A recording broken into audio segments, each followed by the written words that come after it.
complete solution for submersible pumps and electrical accessories near Old Auto Office, Mahbub. अस्सलाम वालेकुम नाजरीन, metro news updates में आपका इस्तकबाल है। आइए बढ़ते हैं आज की ताज़ा खबर पर।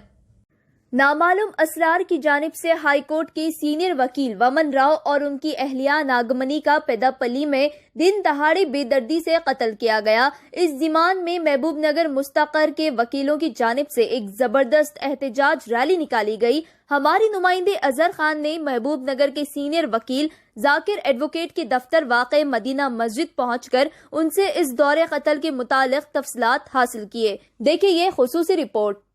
वमन राव और नागामनी दो हाईकोर्ट के एडवोकेट्स को कल बेदर्दी से कत्ल किया गया खुलेआम के सामने। ये इस चीज़ को लेकर पूरे सभी कोर्टों में ज़बरदस्त एहतजाज किया जा रहा है। मेरे साथ इस वक्त जाकिर एडवोकेट साहब मौजूद है जो कि सीनियर लॉयर है। आइए इनसे बात करते हैं, जान लेते हैं क्या अब बोलिए। अब ये जो इंसाफ के लिए जो इंसाफ दिला रहे हैं उनके साथ ही नाइंसाफ़ी हो रही है, आप इस पर क्या ये कल का जो वाक़या है, सबसे पहले मैं इसकी मज़म्मत करता हूँ, चूँकि ये डे लाइट में 2:30 बजे के दरमियान हुआ कातिल है। कातिल को इतना मौका मिला कि गाड़ी में से खींच के मरने तक he was converted into pool of blood. उस हद तक उसको चाकूओं से मारा गया। न सिर्फ भान कुमार बल्कि उनकी अहलिया को भी मार दिया गया। तो मैं ये बतलाना चाह रहा हूँ कि ये जिस तरीके से इनका कत्ल किया गया दिन में, ये सवाल बनता है एडमिनिस्ट्रेशन पे। एडमिनिस्ट्रेशन क्या कर रहा है? ये एक एडवोकेट कोई एक नॉर्मल आदमी नहीं है। ये इंसाफ की रसाई में बहुत बड़ा ही will play a good role between society, law and order and the who are the beneficiaries. ऐसे लोगों के लिए भी अगर सिक्योरिटी फराहम नहीं हो रही तो जमहूरियत में ये जमहूरियत का कत्ल है।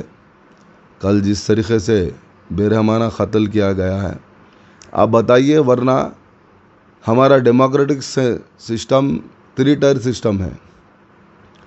एक क़ानून बनाता है, एक क़ानून को निफाज करने के लिए एग्जीक्यूशन एजेंसीज जैसे AIS ऑफिसर्स होते हैं, और जहाँ कहीं नाइंसाफ़ियाँ होती हैं इसको उजागर करने का और उससे फ़ैसले दिलाने का काम अदालत होती है। अदालत और ये मामलात के बीच में अगर कोई रोल अदा करता है तो एक एडवोकेट का होता है। आज बताइए, आपने कत्ल कर दिया, कल आपकी रिहाई के लिए भी एक वकील की आपको ज़रूरत पड़ेगी। यानी समाज का एक ऐसा मजबूत सुतून है जो समाज की अच्छाई के लिए, इंसाफ दिलाने के लिए काम करता है। आप देखे होंगे कोविड में लोग रो रहे थे दवाखानों में बिल बनते बनते, प्राइवेट दवाखानों में। जब भी एक एडवोकेट ने पब्लिक लिटिगेशन केस डाल के अदालत के ज़रिए हुकूमतों को मजबूर कर दिया कि आप टैरिफ फिक्स करो, आप लोगों से पैसे मत लूटो, डॉक्टरों को अपनी हद में रखा करो, अच्छे इलाज करो। जब तक समाज में ये लोग ज़िंदा नहीं है, समाज अच्छा होने की कोई गुंजाइश नहीं है। अब समाज अच्छा रहने के लिए इस तरीके से अगर किया जाएगा तो जैसा कि वामन राव साहब के बारे में आज दक्कन क्रॉनिकल बहुत क्लियर तरीके से लिखा है। ये एक ऐसे हाईकोर्ट में प्रैक्टिस करने वाले इनके अहलिया के साथ वकील है, हमेशा से ही समाजी काम करे हैं लोग। इन्होंने लैंड माफिया, सैंड माफिया और जितने लिटिगेशंस है, कस्टोडियल डेथ सोन दो या आवाम की भलाई के लिए जो भी काम होंगे, ऐसे ही केसेस टेकअप किए हैं।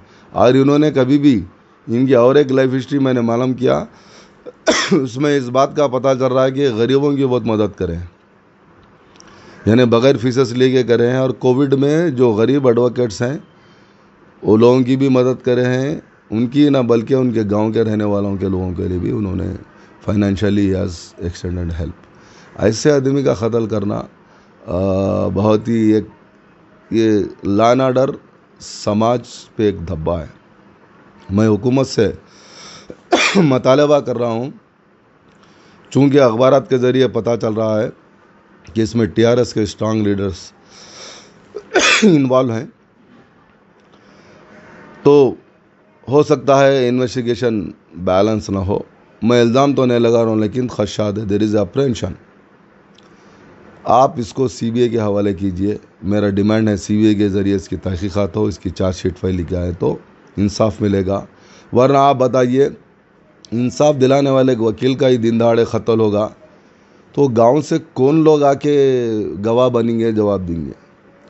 इनको तो आप गवाही लेना भी पड़ेगा, तो आप पहले इनको दिलासा देना पड़ेगा और इनको ये इत्मीनान दिलाना पड़ेगा कि नहीं, हम हमारे साथ हैं।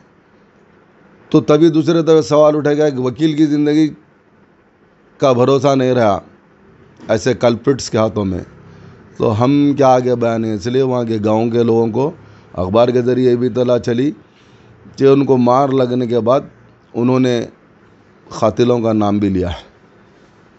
मैं समझता हूँ उनको फौरी अरेस्ट किया जाए और सख्त से सख्त सज़ा दी जाए। आने वाली नस्लों को ये बताया जाए कि यकीनन अगर इस तरीके से विकला बिरादरी पे किसी किस्म का पर हाथ डालने की कोशिश करेंगे तो खामोश नहीं रहेगा। आप देख रहे हैं आज अदालतों में बाइकाट किया जा रहा है और ये मांग अदालत से सिक्योरिटी मांगी थी और अदालत ने अहकाम भी जारी किए, लेकिन सिक्योरिटी नहीं दी गई। तो इस ज़रिए से ये काम आइंदा के लिए मैं समझता हूँ जितने भी पब्लिक लिटिगेशन के केसेस लड़ने वाले विकला है, ऑटोमेटिक ये लोगों को आप सिक्योरिटी दीजिए ताकि एक अच्छा समाज हो, एक डेमोक्रेटिक एटमॉस्फेयर हो, लोगों को इंसाफ मिले, लोगों को अच्छा काम हो, इस तरीके से हो। मैं आखिर में फिर यही डिमांड करूँगा कि इसकी सीबीआई से इंक्वायरी की जाए और साथ ही साथ पूरे लोगों को ये बतलाया जाए कि हाँ, हुकूमत लॉ एंड ऑर्डर बहुत हमारे तेलंगाना का बहुत मुस्तहकम है और इसके ज़रिए लोग दूसरे जो लोग रिच साइट, कस्टोडियल डेथ के साइट या लैंड माफिया के लिए लड़ने वाले लोग हैं, उनको इत्मीनान हो कि हाँ, हमारे को सिक्योरिटी मिल सकती है। इसमें इस तरीके से ही काम किया जाएगा। फिर एक बार मैं इस वाक़े को तहे दिल से कंडेम करता हूँ और आइंदा इसके न होने की उम्मीद करता हूँ।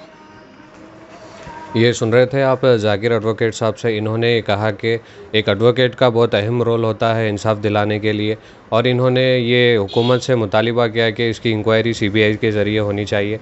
और भी अपडेट्स के लिए आप हमारे साथ बने रहिए, देखते रहिए आपका अपना पसंदीदा चैनल। कैमरा पर्सन रिजवान के साथ मैं Azhar Khan, metro news updates, महबूब नगर। नाजरीन, आप हमारे तमाम प्रोग्रामों का मुशाहिदा YouTube, Facebook और Instagram पर भी कर सकते हैं। अगर आप हमारा प्रोग्राम YouTube पर देख रहे हैं तो मेट्रो न्यूज अपडेट्स को सब्सक्राइब करना ना भूलें और हमारे वेबसाइट www.metronewsupdates.com पर भी मुशाहिदा कर सकते हैं और देखते रहिए आपका अपना पसंदीदा चैनल मेट्रो न्यूज अपडेट्स।